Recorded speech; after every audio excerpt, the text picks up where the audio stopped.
बिस्मिल्लाहिर्रहमानिर्रहीम। अस्सलाम वालेकुम नाज़रीन, मैं हूँ साकिब बशीर। आज हम दो तीन मौज़ूआत पे बात करेंगे। एक, आज 21 अप्रैल को 21 ज़िमनी इलेक्शंस होने जा रहे हैं और हो रहे हैं पंजाब में, खैबर पख्तूनख्वा में, बलूचिस्तान में और सिंध में। क्या सूरत हाल है? 8 फरवरी से कितना मुख्तलिफ हो सकता है या 8 फरवरी जैसा ही रिजल्ट्स होंगे? इसके असरात क्या होंगे? इस पे हम एक तो बात करेंगे। और क्या रिस्ट्रिक्शंस लगाई गई हैं जो 8 फरवरी को भी थी और वो क्यों गैर जरूरी हैं, इस पे हम एक तो बात करेंगे। और इसके अलावा हम दूसरा जो हमारा मौजू होगा वो कि chief justice of Pakistan justice Qazi Faez Isa को जो खत लिखा है गुज़श्ता रोज इमरान खान ने, उसमें क्या अहम पॉइंट्स हैं और क्या उस मामले को चीफ जस्टिस टेकअप कर सकते हैं। और तीसरा हमारा मौजू होगा बुशरा बीबी का गुज़श्ता रोज चेकअप हुआ, वो एक कंट्रोवर्सी बन गई है। वो क्या कंट्रोवर्सी है? रिपोर्ट्स कहां से आई? पीटीआई क्या क्लेम कर रही है? रिपोर्ट्स में क्या कहा जा रहा है और क्या होगा इसमें? इस तीनों जो है वो मौजूआत पे हम बात करेंगे। आप हमारा यूट्यूब चैनल सब्सक्राइब करें, बेल आइकन का बटन प्रेस करें ताकि जब भी हम कोई वीडियो अपलोड करते हैं तो फौरन उसका लिंक आपको मिल जाया करे। हम शुरू करते हैं आज के इलेक्शंस के हवाले से। आज के इलेक्शंस उनका बहुत बड़ा असर तो नहीं होगा, लेकिन लेकिन 8 फरवरी को जो इलेक्शंस हुए थे और उनमें से कुछ 9 फरवरी को रिजल्ट्स आए थे। फॉर्म 47, फॉर्म 45 की एक बहस है, एक बयानिया है, नैरेटिव है। पीटीआई ये क्लेम करती है कि उनका मैंडेट चोरी हुआ है। अब 8 फरवरी से कितने मुख्तलिफ ये रिजल्ट्स होंगे ये तो आज शाम को ही हमें पता चलेगा। सबसे पहले मैं आपको बता दूं, ये 5 हल्के हैं नेशनल असम्बली के: बाजौड़, डेरा इस्माइल खान, लाहौर, कसूर और कंबर शहदाद कोट, ये सिंध में है।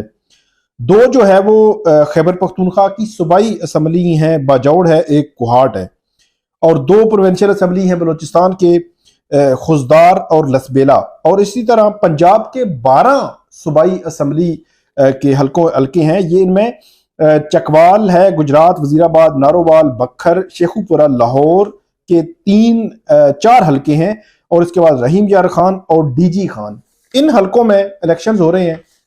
इलेक्शन से पहले दफा 144 जलसों की इजाजत नहीं, मुहिम की इजाजत नहीं, वो उसी तरह जिस तरह 8 फरवरी के इलेक्शन से पहले जो है वो मामला था। मुख्तलिफ इसमें कुछ ये है कि पीटीआई को सारे जो है वो मुख्तलिफ किस्म के निशानात नहीं मिले, बल्कि सिमिलर कोई बहुत सारे निशानात जो मिले हैं कि बहुत सारे हल्कों में एक जैसे निशानात है उनको, लेकिन पार्टी की सतह पे उनको जो निशान अलॉट नहीं हुआ।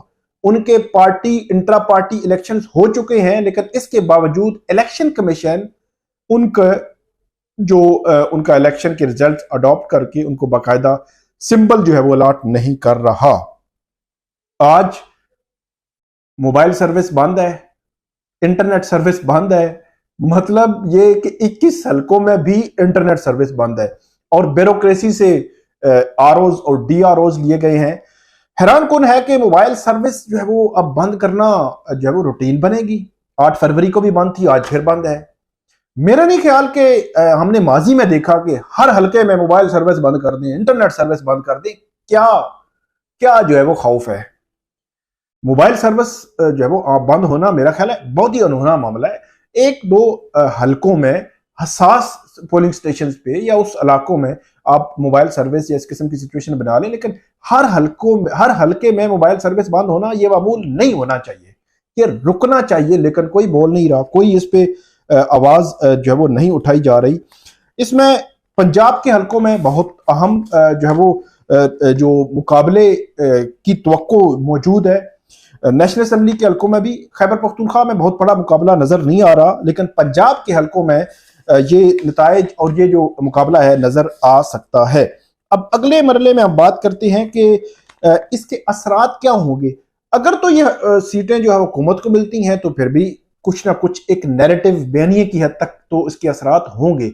अगर पीटीआई को मिलती हैं या दूसरी जमातों को मिलती हैं तो फिर भी असरात होंगे। वो किस तरह होंगे मैं आपको बताता हूं, थोड़ा सा आपको पीछे ले चलते हैं। 10 अप्रैल 2022 को जब अदम एतमाद आया था इमरान खान की हुकूमत के खिलाफ, तो उसके बाद 17 जुलाई 2022 की मैं बात कर रहा हूं, इलेक्शंस हुए थे पंजाब में और मुख्तलिफ जगहों पे। तो उसमें तकरीबन 80-90% जो सीटें थी वो पीटीआई ने जीत ली थी। तो उसका एक बहुत बड़ा एक नैरेटिव बिल्ट हुआ था कि पब्लिक ने जो अदम एतमाद हुआ था, पब्लिक ने उसको एक्सेप्ट नहीं किया। पब्लिक जो है वो उसको, उसका नैरेटिव जो इमरान खान ने बनाया था, एब्सोल्युटली नॉट या अमेरिका मुखालिफ, वो हमें, मुझे पसंद हो या ना हो, ग्राउंड रियलिटीज की मैं बात कर रहा हूं, ये 17 जुलाई को सामने आया था। और उसके असरात फिर हमने देखे कि मुस्लिम लीग नून ने सोचना शुरू किया कि पब्लिक का जो सेंटीमेंट है ये तो बदल चुका है। उसके बाद अब जो 8 फरवरी के बाद 21 अप्रैल आज जो इलेक्शंस हो रहे हैं, उन इलेक्शंस के रिजल्ट्स में बहुत बड़ा वो तो नहीं आएगा, तब्दीली नहीं आएगी, लेकिन नैरेटिव बयानिए की हद तक बहुत ज्यादा तब्दीली आएगी। अगर पीटीआई को ये नशिस्तें मिलती हैं तो ये हुकूमत के लिए मेरा ख्याल है बहुत बड़ा सेटबैक होगा। उसकी वजह कि जब हुकूमत बन जाती है, ये हुकूमत बनी है, 2 माह हुए हैं इस हुकूमत को बने हुए, आगे 4.5 साल पड़े हुए हैं, और ये पब्लिक को ये पता होता है कि ये हुकूमत में है, तो इसलिए आप दूसरी तरफ अपोजिशन को वोट देंगे तो वो तो वोट जाया करने वाली बात है। तो इसलिए अगर पीटीआई को ये सीटें मिलती हैं तो उसका बड़ा सेटबैक हुकूमत के लिए होगा, लेकिन हुकूमत को अगर मिल जाती हैं तो डेफिनेटली वो ये कहेंगे कि जी हमारे जो रिजल्ट्स थे वो ठीक थे, 8 फरवरी के रिजल्ट्स पे हैं, हमारी हुकूमत ठीक है। उनको भी एक नैरेटिव और एक बयानिया मिलेगा हुकूमत को। तो दोनों साइड्स पे इसके असरात मौजूद हैं नैरेटिव की हद तक। बाकी ग्राउंड पे तो कोई बहुत बड़े असरात जो है वो इन नशिस्तों के हवाले से नहीं होंगे। चौधरी परवेज जलाई हैं, मोनस जलाई हैं, ये भी मैदान में हैं। देखेंगे कि ये क्या जो है वो पहुंच सकते हैं असम्बलीज में या नहीं पहुंच सकते। ये एक बड़ा मार्का है, बड़ा दिन है आज। इसके हवाले से हम बहरहाल देखेंगे कि क्या मामलात होते हैं। क्या 8 फरवरी को होने वाले इलेक्शंस के रिजल्ट्स 9 फरवरी वाले ही होंगे, या दोबारा सवालात उठेंगे, या दोबारा धांधली के इल्जामात आएंगे, दोबारा मैंडेट चोरी के इल्जामात आएंगे, या तमाम पॉलिटिकल पार्टीज को रात 9, 10, 11, 12 बजे तक रिजल्ट मिल जाएंगे। जो हारा, जो जीता वो एक्सेप्ट कर लेंगे, उनको रात को ही रिजल्ट्स मिल जाएंगे। अगर तो ये हो गया तो मेरा ख्याल है फिर तो डिस्प्यूट नहीं होगा। लेकिन 8 और 9 फरवरी वाला मामला हुआ, 21 और 22 अप्रैल वाला, तो फिर मसला हो सकता है। लेकिन देखते हैं कि इस मामले में क्या होता है।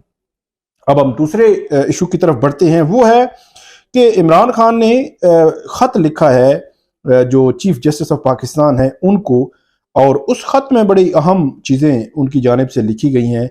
एक तो पीटीआई ये क्लेम कर रही है कि ये खत चीफ जस्टिस ऑफ पाकिस्तान को मौसूल हो गया है, और उन्होंने ये कहा है कि हम इसमें चीफ जस्टिस ऑफ पाकिस्तान को उनकी जिम्मेदारियों का एहसास दिलाना चाह रहे हैं कि ना चीफ जस्टिस ने खुद इंसाफ किया, ना ही मातहत अदालतों से इंसाफ दिलाया।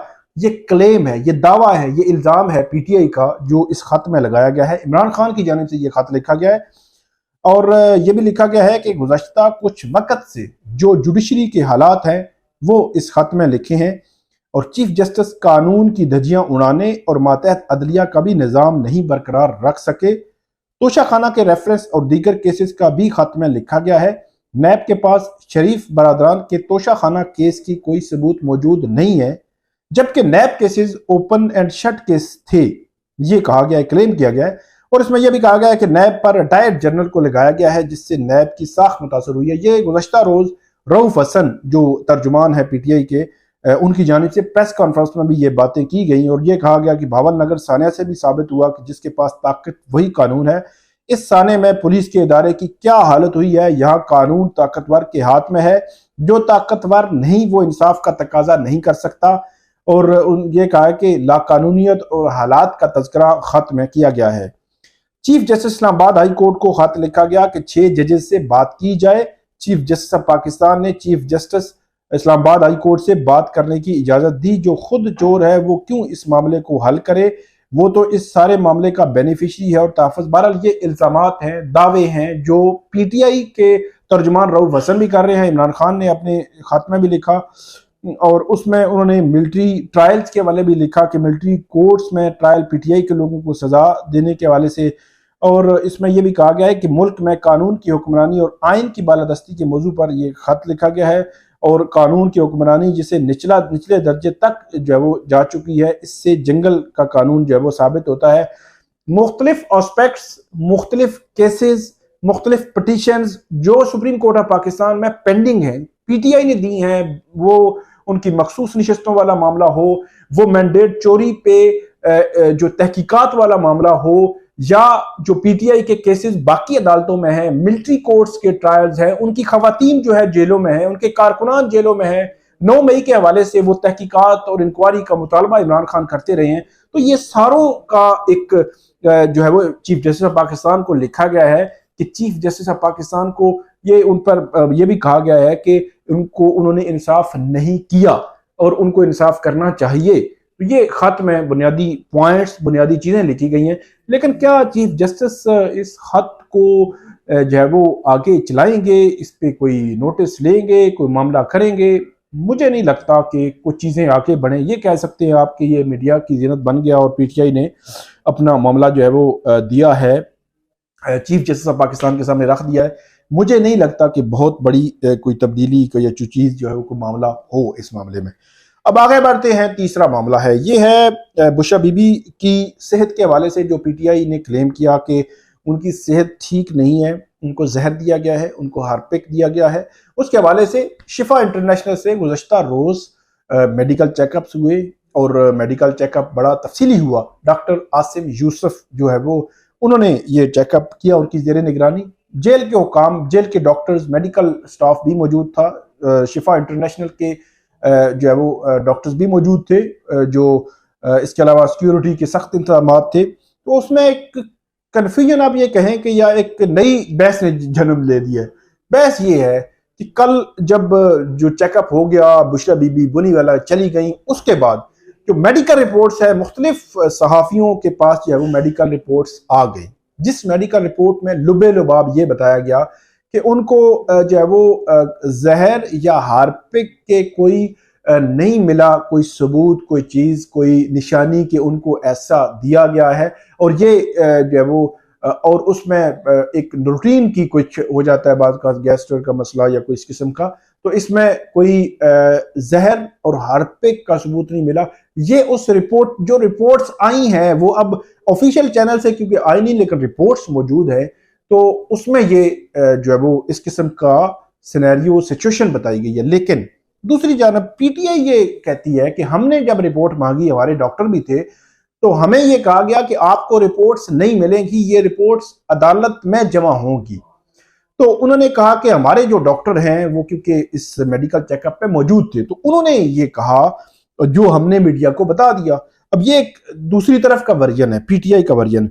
इसमें वो कहती हैं कि बुशरा बीबी के तिबी मुआयने में इब्तदाई तौर पर सामने आने वाली हकायक नहायत तशवीशनाक और हमारे खदशात पर मोरे तस्दीक साबित करते हैं। अदालती हुक्म पर सरकारी डॉक्टर ज़ाती मुआलज डॉक्टर आसिम यूसुफ की मौजूदगी में बुशरा बीबी की एंडोस्कोपी की गई और तिबी मुआयने में बुशरा बीबी को तेजाब, जहरीला मवाद मिला खाना दिए जाने और उनके निज़ाम इंहज़ाम खुसूसन खुराक की नाली और मैदे में तेजाब की ज़ायद मिकदार से पैदा होने वाले जख्म वाज़े नुमाया है। और यह भी कहा गया जहरीला मवाद मिला खाना खाने से बुशरा बीबी के मुंह खुसूसन होंठों पर नुमाया होने वाले असरात भी ताहाल बाकी हैं। और आज गुज़श्ता रोज के जो नताइज थे, बुशरा बीबी के तिबी मुआयने में हुकूमत और जेल इंतजामिया की जानिब से की जाने वाली ताखीर की असल वजूहात सामने आई हैं। अब ये मामला है कि साबित हो गया है कि नाहक जेल में बुशरा बीबी की सेहत और हालात संगीन खतरात जो है वो मौजूद हैं। ये बहरहाल ओवरऑल इसमें कहा गया है कि अब मामला ये है कि एक कंट्रोवर्सी है। बहरहाल एक रिपोर्ट्स आई हैं, रिपोर्ट्स में ये कहा जा रहा है कि वो रिपोर्ट्स ओरिजिनल रिपोर्ट्स हैं, मीडिया ने भी रिपोर्ट की हैं, और उसमें कि उनको कोई जहर या तेजाब जो उनका हार्पिक का कोई निशानात नहीं मिले। उनकी निज़ाम का एक जो मसला हो सकता है वो कहा जा रहा है कि एक रूटीन का मामला है। लेकिन दूसरी तरफ पीटीआई ये क्लेम कर रही है कि उनके डॉक्टर्स जो शौकत खानम से डॉक्टर आसिम यूसुफ आए थे, उनके बकौल उन्होंने जो लिखा है कि हमें ये इस किस्म के असरात मिले हैं। अब दो किस्म के वर्जन आ गए हैं। कल रिपोर्ट जो है वो जमा होनी है जज जो है एहतसाब अदालत के उनकी कोर्ट में, फिर ये पता चलेगा कि अब मामला कहाँ पे ठहरता है, किस नहज पे पहुंचता है और किसका क्लेम ज्यादा जो है वो इफेक्टिव है। अब तक की जो रिपोर्ट्स हैं, रिपोर्ट्स तो वो मैंने आपको बता दिया। लेकिन कल इस हवाले से हतमी मामला जो है वो सामने आएगा। तो ये थी आज की हमारी वीडियो। उम्मीद है आपको पसंद आएगी। इस पे आप हमें फीडबैक दीजिएगा, कमेंट कीजिएगा और खास तौर पर हमारा यूट्यूब चैनल जरूर सब्सक्राइब करें, बेल आइकन का बटन जरूर प्रेस करें ताकि जब भी हमको वीडियो अपलोड करते हैं तो फौरन आप उसका लिंक आपको मिल जाया करे। बहुत शुक्रिया।